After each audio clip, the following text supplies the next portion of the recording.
I'm LeGrand Elliott. I'm Cindy Ayers Elliott. And we have a brand new show called Ag and Culture. We'll be discussing all things agriculture. But more specifically, how it affects farmers and ranchers of color with national and local guests. And of course, we're talking culture, food, wine, health, politics, education, and so much more. Join us for informative and fun conversation with guests from all over the country. It's a fresh new show, Ag and Culture, every Tuesday morning at 9 a.m. Central, 10 a.m. on the East, and 7 a.m. on the West. Watch us on our YouTube channel, MS Footprint Farms. And on WeBelieve.global.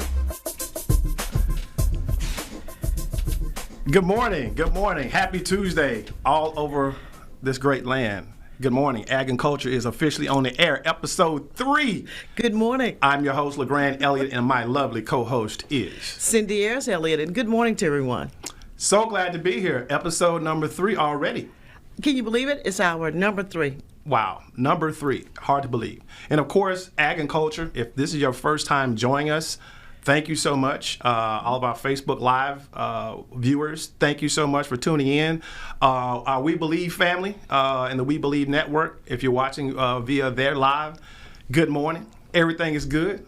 Yes, it is. And good morning to everyone that's on our Facebook page, which is Footprint Farms. Just good morning to everyone, and thank you so much for tuning in to hear us. And we got some great topics today. A great topic that I love. Very much so. Very much so. And we just want everybody to understand that our show is Ag and Culture. It's everything agriculture and how it relates and how it affects communities of color. Farmers and ranchers in our communities. So yes. We just want to be very clear on that. A lot of good things that's going to come out of this. We've got some outstanding guests lined up for February as we prelude into our favorite month.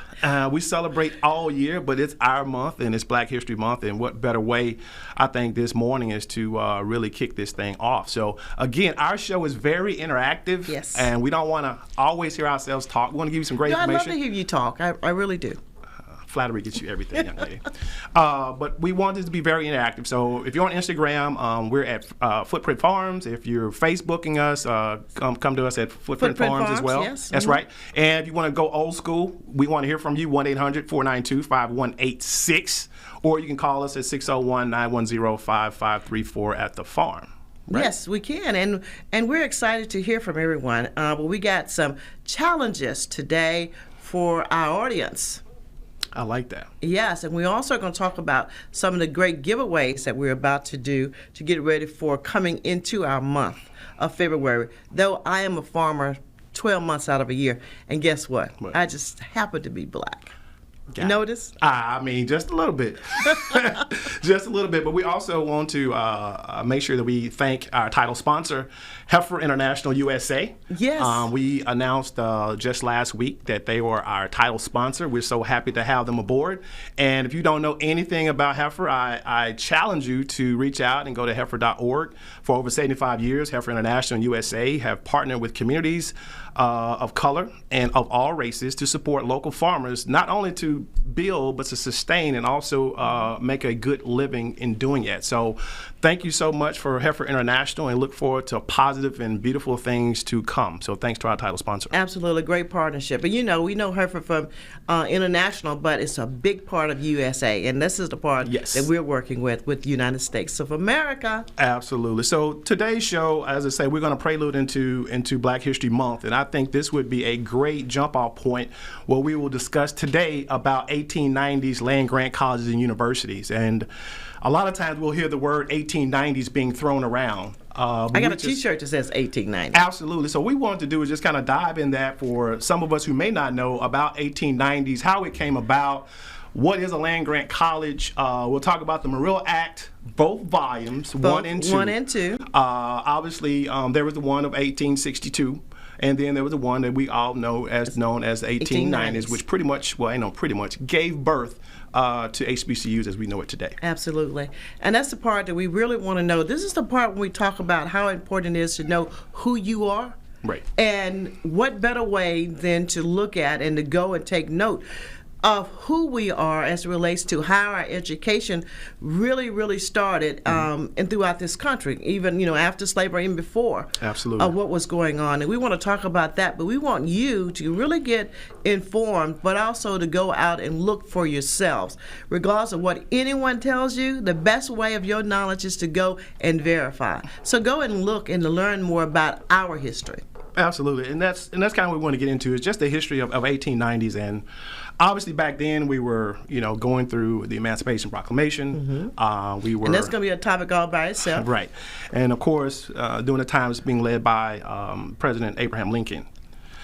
So just getting a little bit more granular in it, and let's kind of briefly talk about the first act, the Morrill Act, which was 1862. And just to give you some background, and if Cedric, if you could bring up this picture for me in the control room, if you could. You recognize this guy? He looks very familiar. That is, well, at the time, it's Congressman Justin Smith Morrill.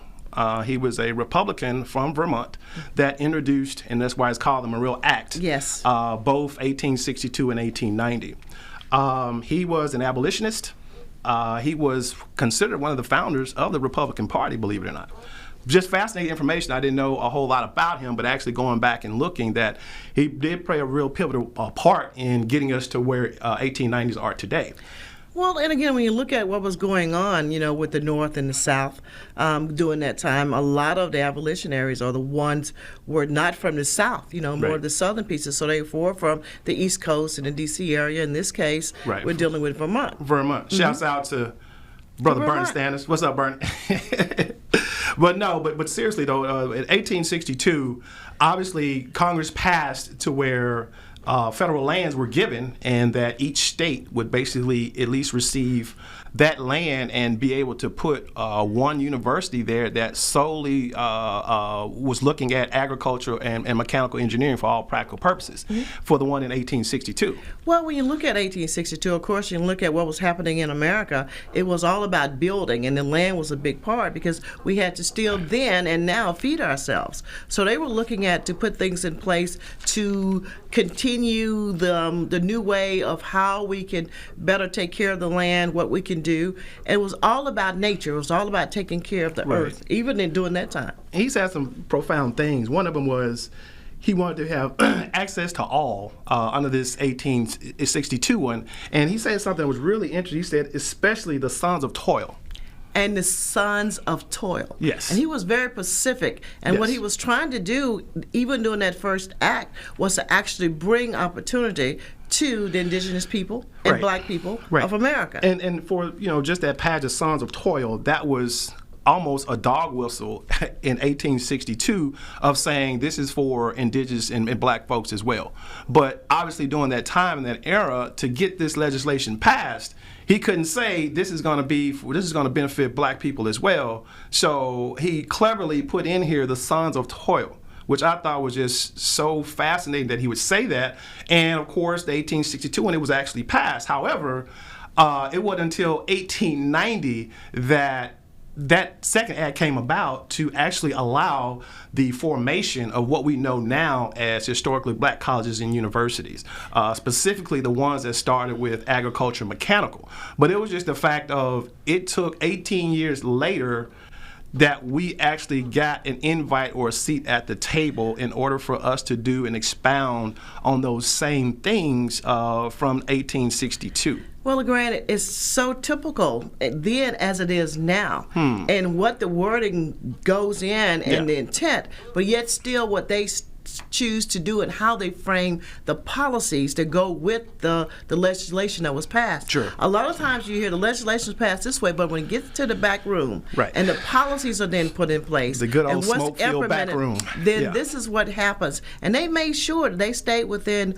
what the legislator put in place to a point, because they were established, and they was established all over the United States. All right, and it was just the fact of, once again, when this is for us, it's not for us, if that makes sense. It makes sense to me. But, I mean, thank God for 18 years later, and we have that. Well, he still had that intent, and he was still pushing, again, because of what he had lived through. Hold that thought. Great conversation, more ag and culture. We'll return after this commercial. Footprint Farms is a beautiful 68-acre vegetable and cattle farm located in Jackson, Mississippi, and is Mississippi's largest urban farm. The mission of Footprint Farms is to provide the community access to healthy food choices, introduce our youth to agriculture, and provide training and technical assistance to small farmers and ranchers. The farm is open to the public every Friday from 2:30 to 5:30 p.m. to purchase fresh produce or visit us at the Mississippi Farmers Market located near the fairgrounds in February. We accept all forms of payment, including EBT and SNAP benefits. Looking for a beautiful venue for your next wedding, family reunion, or dinner? Footprint Farms offers a 3,000 square foot facility on 5 beautiful acres, perfect for your next event. For more information, visit our website at footprintfarms.com, Facebook and Instagram at Footprint Farms, or call us at 601-910-5534. Footprint Farms, farm fresh, city sweet.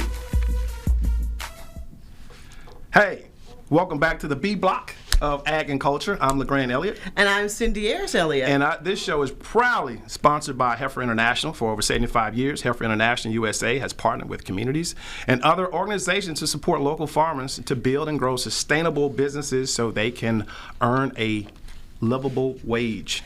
Livable, which is a key part of Yes. that. Yes. And we're talking about livable now. Yes. And livable wages and how important education is, because we're talking about one of my favorite subjects, with is historical black colleges and universities. Absolutely, absolutely. And we want to hear from you guys. 1-800-492-5186. If you want to get on social media and interact with us, feel free to do that. Instagram, Footprint Farms, Facebook, Footprint Farms as well.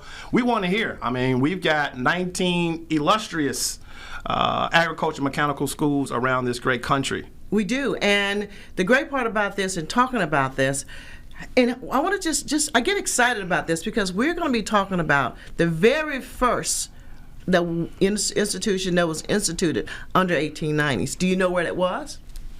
Absolutely. The Auburn State University. Absolutely. Absolutely. The very first land grant of the Morrill Act II was established right here in Mississippi, and it was and is still standing today, Alcorn State College, now Alcorn State University. Right. So we're very proud to take that distinction. Absolutely. And I want us to know here in Mississippi and around to understand how important our history is and how important this institution is then and now. Yeah, absolutely. And like I said, we have 19 historically black land grant colleges that are currently in the United States. And we want to hear from you guys, 800-492-5186. Did you attend one of these 19 or did you attend an HBCU? Did you attend an HBCU? I did. I actually got to attend I love Jackson State University. That's cool. But you know, again, I wanted to attend Alcorn State University. I wanted to look at going into our black colleges, but then at that time, when it was time for me to attend college, something else was going on big in Mississippi then. It was happening, and it was Ayers versus the state of Mississippi. Absolutely. Because then we were looking at how and why our institutions was so lesser than the other institutions that were Mississippi under IHL. So, have we made? I mean, obviously we made some significant progress, but sometimes significant is not enough. It's not enough, and we still have so much to do. Yeah. But that's another show as well. But right now we're going to talk about it. We have to understand and be proud of who we are from the history, starting right now with Alcorn State University. And that's going to be the first one that we talk about. And again, there are others. There are the colleges and universities that educate and have created a whole mechanism way for black professionals in America. Yes, and they've, in our 19 agriculture mechanical HBCUs have definitely produced some of the brightest and best when it comes to agricultural science. In almost in the world. And that's the other part we want everybody who didn't attend to understand that when we talk about the sciences, it is science. It's about not just tilling the soil or what goes on in the soil, but it's all the science from biology to economics to understand everything it takes in order to fulfill the mission of being in an ag university. And that's exactly correct, because with that, agriculture is STEM. A lot of times we kind of just defer that to the math and some of the science part, but agriculture, for all practical purposes, is a very robust STEM program that have direct pathways for students who are interested in careers or degrees in agriculture and or mechanical engineering. And that's another reason that we want to talk about this, because when you think about our HBCUs and you think about in Mississippi, Alcorn State University, well, I don't want to go there because it's all just about agriculture. But if you want to research in science, it's there. If you're looking at mathematics and computer science, it's there, because it takes all of this. I always say this, LeGrand, that the United States Department of Agriculture, which is where a lot of our schools in 1890s worked to and from, and a lot of money comes through, is the second largest budget in agriculture in America. Yeah, next to the Department of Defense. Only to the Department of Defense. All right. Yep, so that should tell everyone how important agriculture is in this country, and still today in this country. Yep. So,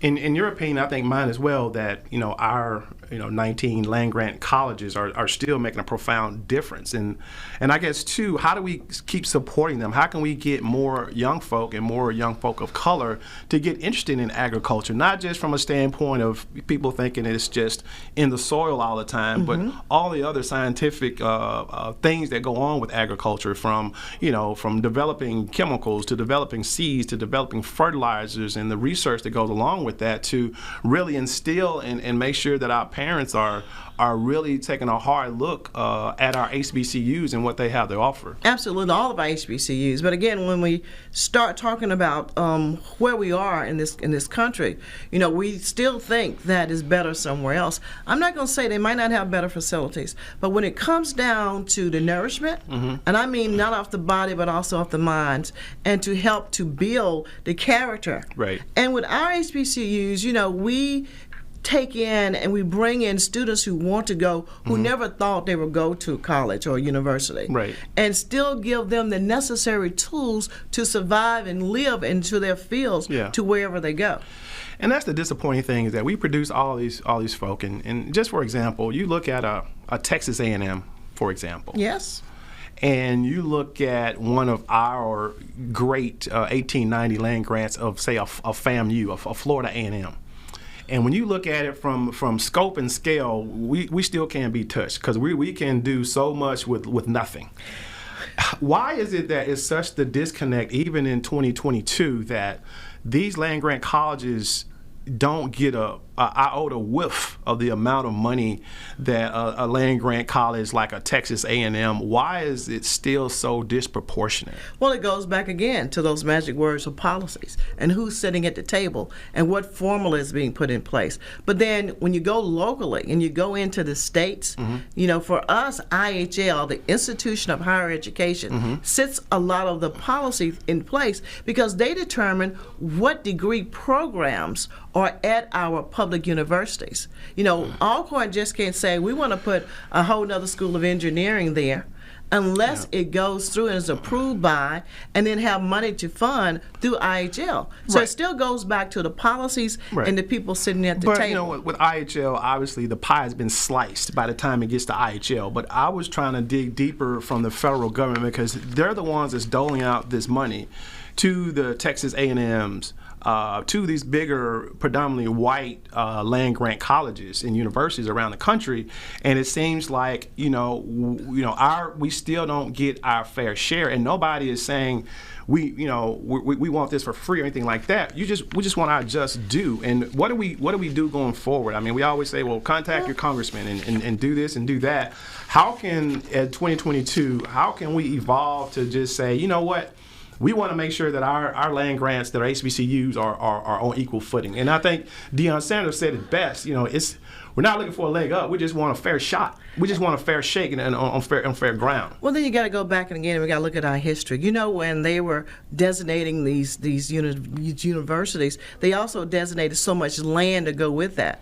Now, to look at our universities, we did not get the prime land or the same type of land, or even the resources to go with that, to go into it. We got to absolutely. Hey, I appreciate you seeing that big old red thing. We got a red thing here. That's what that's for. Dr. Ayers, hold that thought right there. We're talking 1890s land grants colleges today on Ag and Culture. We want you to join the conversation. We'll be right back after our sponsors. Footprint Farms is a beautiful 68-acre vegetable and cattle farm located in Jackson, Mississippi, and is Mississippi's largest urban farm. The mission of Footprint Farms is to provide the community access to healthy food choices, introduce our youth to agriculture, and provide training and technical assistance to small farmers and ranchers. The farm is open to the public every Friday from 2:30 to 5:30 p.m. to purchase fresh produce or visit us at the Mississippi Farmers Market located near the fairgrounds in February. We accept all forms of payment, including EBT and SNAP benefits. Looking for a beautiful venue for your next wedding, family reunion, or dinner? Footprint Farms offers a 3,000 square foot facility on 5 beautiful acres, perfect for your next event. For more information, visit our website at footprintfarms.com, Facebook and Instagram at Footprint Farms, or call us at 601-910-5534. Footprint Farms, farm fresh, city sweet. Hey, welcome back to the C block of our show, Ag and Culture. Is C for Cindy? No. No, this is the third after the break. Oh, C okay. I'm kidding. We're back, Ag and Culture. Our proud title sponsor is Heifer International USA.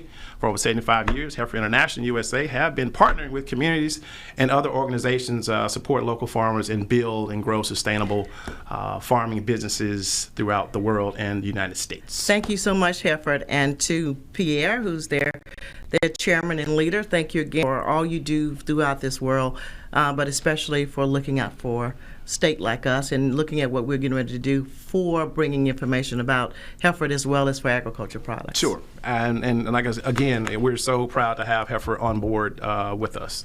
Yeah. So we're talking about 1890s land-grant colleges and universities, our beloved HBCUs that specialize in agriculture and mechanical arts. Mm-hmm. There are 19 of them in the country. I learned to assume nothing, that everybody knows exactly where those 19 historically black colleges that are A&M schools are. Mm-hmm. So just give us a little glance and background and maybe some of the background on them, or who's the leadership of these universities? Yeah, well, let's do that. Well, first of all, let's name them. If you got a map that's up there, you can see a lot of all of ours, all the colleges and universities. But for the land grants, if you go to the west, you're going to look at Langston University. Mm-hmm. Coming down further, you're going to look at Prairie View A&M University. That's right. Still going over from west to east to University of Arkansas at Pine Bluff. UAPB. UAPB. The SWAC.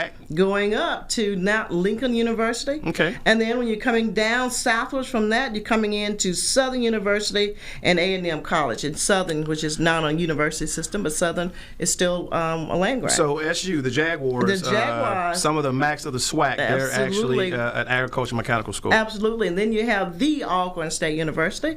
I should have saved that for last. I got some good points on that one. We're going to go over, continue up to TSU, Tennessee State University, to President Glenda Glover. Shouts out to Dr. Glover. How are you? Absolutely. Then go up to Kentucky State University. Mm-hmm. Keep going further up to the East Coast, Central State University, which is our newest destination for land grant within the last 4 or 5 years to be designated. They've been there for a long time. So but what makes it? What makes a designation? What makes a HBCU part of the 1890s platform? Well, it has to go back to being able to be accepted in through Congress as well as a format to become. Even though they've been doing this for a long time in ag, they were not a designated. With that, which also brings some other funds that will come through from what's put in place under the Morrell Act. Right. To do that. So, and I was reading somewhere that Southern University was one of the first 1890s to actually have a really robust marijuana program. Well, we're going to talk about that. It's one of the big pieces of research that they do. And that's what I was saying from the research standpoint. But we got to continue because we got to give everybody their props. Absolutely. We have West Virginia State University, North Carolina A&T State University. You talking about them folks that can't nobody from the SWAC beat? Come on now. And then we have Fort Valley University, which is a great university that's out. Yep. And we go up further over to the coast. We're still going to our east for South Carolina State University. We have Virginia State University. Another team that the SWAC can't beat. Which we're going to talk about that, LeGrand. We have the University of Maryland Eastern Shore. Yeah. On the University of Maryland system, that's a lot, but this is Eastern Shore. Eastern Shore, yep. That's part of it. And then we also have Delaware State University. And I know I mentioned Florida A&M, that's down those Rattlers. Absolutely. That's coming into the south. And again, part of the SWAC. That's right. And those are just good things to know. And I'm pretty sure if you guys, go out and just Google land grant 1890s, all this information is up there. And then the graphic that we actually have that we're showing, it has a mixture of the 1994, and that has to do with our Native American part of the agriculture part of it. You can expound on that a little bit? Well, absolutely. Well, again, it goes back to different things changing. And finally, our Native American or our Sons of Toil were named, had their universities, and they went through the tribal to actually designate where they would be. And again, they have their system is set up just like under ours with other HBCUs, but it does have a distinction of itself on how their funding comes in. So they would have their funding is more like it's traditionally anything that goes on a reservation. There's almost a special tribal type of funding that goes into that as well. But you asked a question: what can we do, or what has been done? Yeah. Let me just say to you this, and it goes back to policy. The chairman of the House Education and Labor Committee now is our own Congressman Bobby Scott, who now chairs that. And see, the difference is now there's another seat at the table. Right. And the seat that they're sitting in is actually headed by one who also attended HBCU. Right. So it gives us more room at the table. Right. But in September 2021, all of our 1890s presidents, they come together, but they came together in D.C. And they actually went and they actually put some other things in place of asking for other things that should be put in place for our HBCUs. Right. The part of that that's so important that all of our presidents came in together. And if you go online, you can also pull up where they actually signed this letter, and it was talking about the things and representing the 19 HBCUs and the designation as land-grant institutions. Right. Some other programs and other monies that should come and will be coming to our 1890s. Right. So that's kind of my next point is that we have the Honorable Bobby Scott heading this up. Yes. We right now we have a somewhat of a razor-thin margin in the House and the U.S. Senate. Razor is the right word for that. And we have a Democratic sitting president. So my question to you is this: if not now, then when? If not now, then when? If we are controlling this to a degree, and we're calling the shots now, and we may be in a small space in time with who knows what this next election cycle will bring us.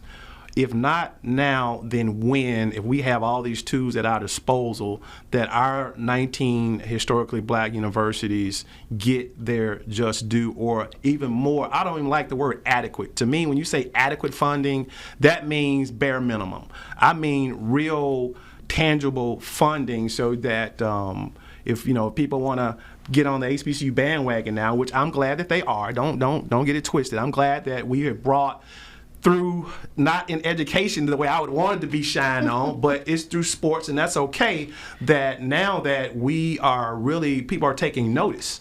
So my point and what I'm saying is, and I go back to if not now, then when, that we need to get out of saying adequate and get into saying sustainable funding for our HBCUs. Well, absolutely, and now is the time, and it's happening. A lot of legislation is being put in place for a lot of things to start moving in different directions. Also from the Ag Committee, looking at who makes up and who sits on the Ag Committee and those policies. I go back. Policies are so important. Yes. That's one of the reasons that we work very closely with the Small Farmers and Ranchers Policy Center that's housed at Alcorn State University. And that's great. That was kind of where I was going to ready to lead you into. That is, can you just talk about that policy center and its 1890s as it relates to why it's there? Absolutely. And well, first of all, let me back up. What is it and what does it do first? Well, what is it? Well, first let me say what it is. It was actually, again, because of great congressmen like John Lewis and so many others for the last 20 years have been trying to get some legislation in. And one of the things they finally got in was with the Farm Bill and actually creating. See, when you think about policy centers, every other type of universities have their own policy center. Gotcha. Or there's things in place for that, but it was not one for HBCUs. Okay. This way, we're housed at Alcorn State University, but we represent all of the 1890s, all 19, plus some other nonprofits, Sure. and being able to help put policies together. So we're utilizing our universities, our brain power. We have a lot there Sure. with our students and our faculties to actually look at existing policies that's in the Farm Bill and Ag, Right. and actually proposing changes, and changes with funding, Right. as well as changing with the type of policies that will put more opportunities And more funding. opportunities and Yes. funding to black universities and to black farmers and new farmers that's coming in. So this policy center is very important for other big CBOs, like the Federation of Southern Farmers. When you said Mississippi- CBO, what's a CBO? Community. These are community centers. These are community organizations. Okay. These are nonprofits, 501c3s. Sure. And the federations have been around for over 60 years. It's been a big anchor in black farmers and the black belt and everything else that's there. So with this policy center, and it's not just for Alcorn. This is just so happen to be housed at Alcorn State University. Well- It's for research and policy all over the country. All right? over the country, absolutely. It's for all over the country. Did I mention Tuskegee University? I think I didn't. We Did can't. I mean, you didn't, and I was waiting on that. And I was Well- going to kind of let you make it, and then I was going to bust you out towards the end of the show. No, absolutely that you not. Didn't, you left out one of the staples when I think of agriculture, HBCUs. Tuskegee is always the one that comes to mind. Well, Tuskegee University, which is a great university, and Dr. Walter Hill, hello, Dr. Hill, that runs the ag area there, which is such a staple and a scholar of history.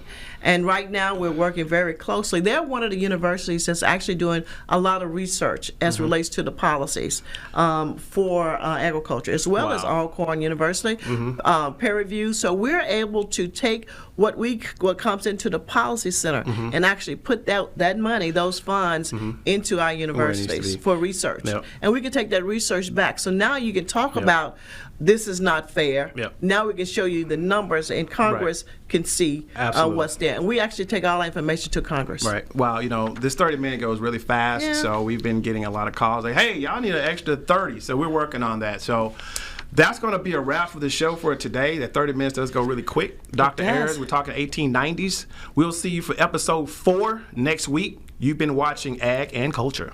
I'm LeGrand Elliott. I'm Cindy Ayers Elliott. And we have a brand new show called Ag and Culture. We'll be discussing all things agriculture. But more specifically, how it affects farmers and ranchers of color with national and local guests. And of course, we're talking culture, food, wine, health, politics, education, and so much more. Join us for informative and fun conversation with guests from all over the country. It's a fresh new show, Ag and Culture, every Tuesday morning at 9 a.m. Central, 10 a.m. on the East, and 7 a.m. on the West. Watch us on our YouTube channel, MS Footprint Farms. And on WeBelieve.global.